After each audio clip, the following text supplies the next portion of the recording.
চাকরির মধ্যে। বলেন তো আল্লাহর নবী সাল্লাল্লাহু আলাইহি ওয়াসাল্লাম কিসের চাকরি করতেন বলেন? তার জীবনের ব্যবসা ছিল। প্রত্যেক নবী রাসূল ব্যবসা করেছে। সুতরাং এই কাজটা আমরা করতে পারি। আল্লাহ রাব্বুল আলামিন আমাদেরকে তৌফিক দান করুন, বলি আমিন।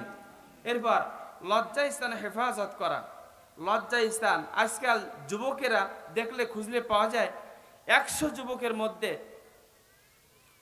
95 জন যুবক আছে বুকে হাত দিয়ে বলতে পারবে না। বুকে হাত দিয়ে বলতে 95 বাদের 5 জন যুবক বলতে পারবে না যে আমার চরিত্রে কোনো কালেমা লাগে নাই। কারণ এই যে একটা জিনিস না, এটা ধ্বংস করে দিচ্ছে ভাই, ধ্বংস করে দিচ্ছে এই জিনিস থেকে, এই ধরনের। কারণ চরিত্র হুট করে হট করে আমরা চরিত্র নষ্ট হয় না। এই চরিত্র নষ্ট করতে গেলে কিছু মাধ্যম আছে, তার মধ্যে যত মাধ্যম আছে, চোখ দিয়ে, কান দিয়ে, মন দিয়ে, খেয়াল দিয়ে যত মাধ্যম আছে, সব মাধ্যম একটা জিনিসের মধ্যে পাওয়া যায় বর্তমানে। সেটা কি বলেন তো? যেটা বলুন, এই মোবাইল। মোবাইলের আসর এমন হয়েছে, সেদিন একটা মাহফিলে গেছি, ওই মাহফিলে আপনার গাড়ি থামাইছে, যে দেখি অন্ধকারের মধ্যে, চিপার মধ্যে, ওখানে মশা ছাড়া আর কিছু নাই। ওখানে 4টা যুবক, কেউ কারোর দিকে খেয়াল করার সুযোগ নাই। এই 4 জন চারদিকে পা বিছাই দিয়ে মোবাইল টিপতেছে, কি জানি খুঁজতেছে, কি জানি হারাই গেছে মনে হয়। টানতেই আছে, টানতেই আছে, কোনো ইয়ে নাই। আমি মোটরসাইকেল থামাইছি, লাইট চেয়ে পড়েছি, খেয়াল নাই কে কোথা থেকে আসলো, কেন আসলো, কোথায় যাবে, খেয়াল নাই। আরও এর মধ্যে বর্তমানে তো বিভিন্ন ফ্রি ফায়ার, কি বলে, জুয়া, জুয়া শুরু হয়েছে। অনেক যুবক স্টাবলিশড হয়ে গেছিল, প্রতিষ্ঠিত হয়ে গেছিল, লক্ষ টাকার মালিক হয়ে গেছিল। এই মোবাইলের পাল্লায় পড়ে, এই ইসের ভিতরে পড়ে, জুয়ার মধ্যে পড়ে তাদের জীবন ধ্বংস হয়ে গেছে। তারা এলাকার বাহির হয়ে গেছে, দিনার গোতা এখন আর পথ চোখে দেখতেছে না। প্রিয় ভাইরা, আপনাদের যদি সন্তানরাও এই জিনিসটা ধরে ফেলেছে, তাদেরকেও ভালো পথে আনার চেষ্টা করতে পারা যাবে ইনশাআল্লাহ। এরপরে মাদক থেকে নিজেকে বাঁচানো। মাদক সৈলাভ হয়ে গেছে আমাদের সমাজে, আমাদের দেশে। আল্লাহ বাঁচিয়েছেন।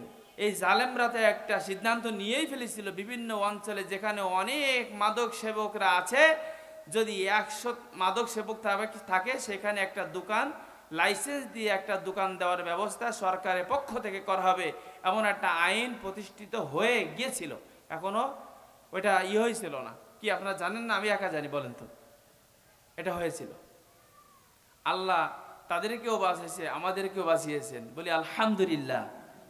এরপরে আলেমদের সহবাতে থাকতে হবে। আমাদের কলিজার টুকরা সন্তান যাদের আছে, আমরা আমাদের সন্তানগুলোকে বন্ধু নির্বাচনের ক্ষেত্রে আলেম, উলামা, তলবে ইলম, কোরআনওয়ালা, হাদিসওয়ালা, ইসলামের জ্ঞান রাখে, নলেজ রাখে, তাদের সাথে বন্ধুত্ব করানোর জন্য সহযোগিতা করব। পারা যাবে না ইনশাআল্লাহ? জোরে বলুন ইনশাআল্লাহ। এর জন্য আরেকটা হলো, প্রত্যেকটা ছেলেকে একটা সংগঠন করতে হবে, ইসলামী আন্দোলন করতে হবে। কারণ আন্দোলন বাংলাদেশে 2টা আছে। কয়টা আছে বলেন? 2টা আছে। একটা হচ্ছে আল্লাহর পক্ষে, একটা হচ্ছে শয়তানের পক্ষে। কার পক্ষে বলেন? আল্লাহ রাব্বুল আলামিন বলেন, আল্লাযীনা আমানু ইউকাতিলুনা ফী সাবিলিল্লাহ ওয়াল্লাযীনা কাফারু ইউকাতিলুনা ফী সাবিলিত তাগুতি ফাকাতিলু আউলিয়া আশ-শাইতান ইন্না কাইদাশ শাইতানি কানা দাঈফা। জোরে বলুন আল্লাহু আকবার।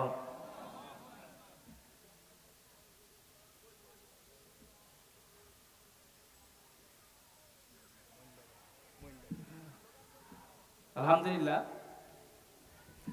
আমাদের দামালিয়া রওশারা হাফেজি মাদ্রাসার বাৎসরিক 2 দিন ব্যাপী মাহফিলের প্রথম দিনের সম্মানিত অতিথি মুন্সি মহিনুল ইসলাম ভাই, উনি ইতিমধ্যে আমাদের মাঝে পৌঁছেছেন। আমরা সবাই বলি আলহামদুলিল্লাহ। প্রিয় ভাইরা, যে কথা বলছিলাম, একটু খেয়াল করেন।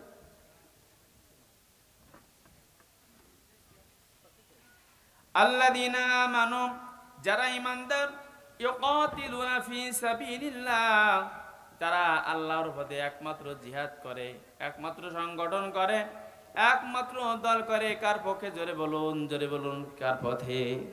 আল্লাহর পথে। আর আল্লাহ রাব্বুল আলামিন বলেছে ওয়াল্লাযীনা কাফারু ইউকাতিলুনা ফি সাবিলিত তাগুতি ফাকাতিলু আউলিয়া আশ-শাইতান। যারা কাফের, যারা তাগুতের অনুসারী, যারা তাগুতের পক্ষে সর্বসময় শয়তানের পথ সহজ করার জন্য তারা লেগে পড়ে থাকে, শয়তানের পথ অনুসরণ করার জন্য। শয়তানের পথ বাংলাদেশ থেকে বিতাড়িত হয়েছে, হয়েছে না? হয়েছে নাই?